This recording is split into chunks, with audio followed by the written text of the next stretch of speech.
In this last video on 5.2, I'm just going to be reiterating some of the strategies we've already looked at and working out a couple more examples to demonstrate how you can prove the given identities.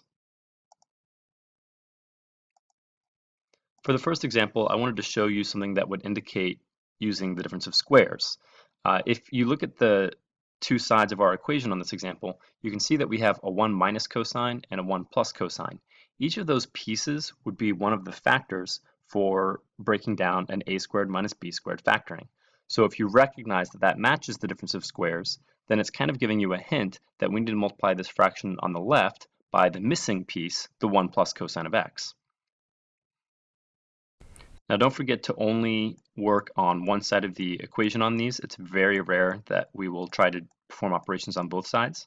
So I'm just going to multiply the left side, top and bottom, by 1 plus cosine.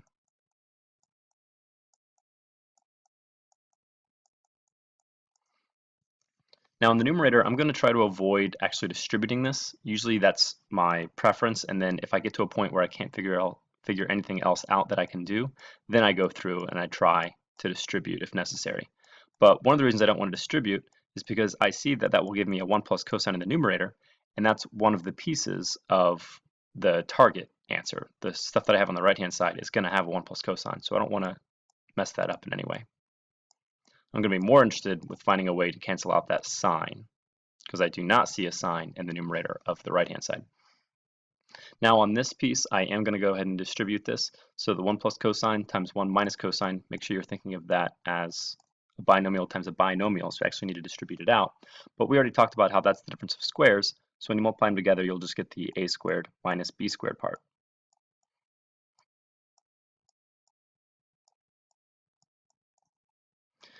Now what I always do when I see a 1 and a function squared, or even if I see two different trig functions squared, I like to check the reference sheet and see if there's any substitution I can perform there. And sure enough, I'm going to be able to take both of these terms and replace them with a sine squared. So on the top, I still haven't found a reason to distribute this part out. But in the bottom, I get to substitute using the reference, the Pythagorean identities, sine squared in. Now again, I commented on this earlier that I was trying to find a way to cancel out the signs because I knew that in the numerator all I was going to have left was the 1 plus cosine piece. And now I've just found the way to cancel that out because I have a sine of x over a sine squared. So if you let the signs cancel from top and bottom, you'll be left with 1 plus cosine of x. And sine squared, once you cancel out a sign, leaves behind sine of x. So now we have our matching expression. We have proven that the original sine over 1 minus cosine equals this by performing valid math operations all the way through. Now this slide kind of reiterates some of the strategies you just saw. I was using the fact that a plus b times a minus b equals a squared minus b squared. I was using that to set up applications of Pythagorean identities. So it's very useful once you perform one of those steps. If you have one of these pieces, maybe see if multiplying by the other piece, whichever one is opposite it, would give you a Pythagorean identity from distributing. Also, always keep looking at what your target is. Look for hints there to see if, maybe you see that you need to change things into tangents, or maybe if you see that it would help to break tangents into sines and cosines. So always keep looking at the target expression, and that'll give you some hints as to what you should be doing next. So I've told you that in general you do not want to work from both sides of the equation. I want you to leave one side alone, usually the right-hand side, and then only perform identities and operations on the left-hand side. But there are some very rare cases where that might not work out well. Maybe you'll kind of hit a wall from working on the one side, in which case you might have to, as a last resort, manipulate the other side a little bit. So I'm going to show you an example of this, but again, don't just rely on this in general. This should be an uncommon thing that you do. So cotangent squared, if you're looking at your reference sheet, can be broken down as cosecant squared minus 1.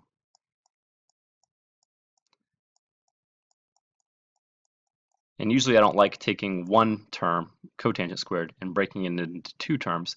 But in this case, I can see that it'll allow me to use a difference of squares, which will cause some of this to cancel out. So my next step is going to be recognizing that I have a squared minus b squared, and I'm going to split that into cosecant plus 1 and cosecant minus 1.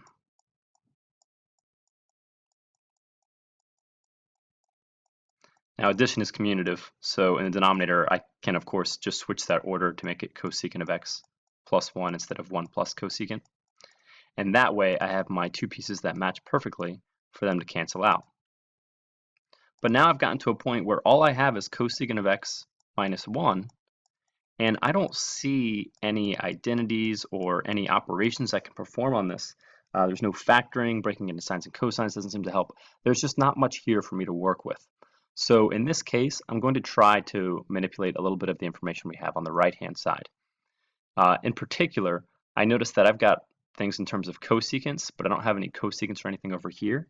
So let's see if breaking things into sines and cosines might help us some. So cotangent could be written as cosine of x over sine of x, and inside the parentheses, secant is 1 over cosine,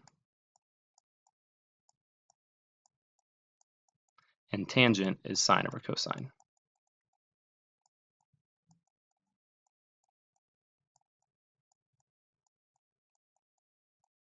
Well, I see two fractions being added or subtracted, and they do already have a common denominator, which is nice.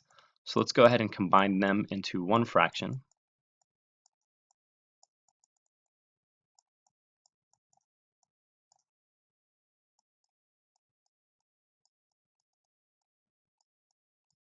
Which is also nice because you can see since my denominator is cosine, that's going to cancel with the cosine that I have in the numerator out front. So when these two fractions are being multiplied, I have a cosine on top and a cosine on the bottom.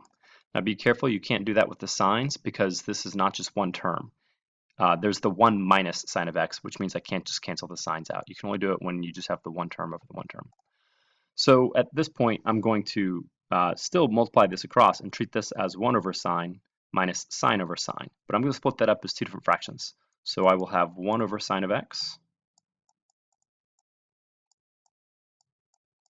And then the other piece would end up being negative sine over sine, which just reduces to negative 1. And if you remember that sine and cosecant are reciprocals, then you can flip this fraction over to be cosecant of x minus 1. And so now we have the same expression matching on both sides of the equation. Now again, this is a last resort thing. I don't want you to work on the right-hand side in general. It should be very uncommon for you to do this. But if you do find yourself kind of backed into a corner here and you can't do anything else on the one side of the equation, you don't see any hints from looking at the other side, then it is acceptable as long as you're still performing valid math operations to perform some substitutions and see if you can get the two sides to match another way. Okay, so that's all for the notes today. Thank you.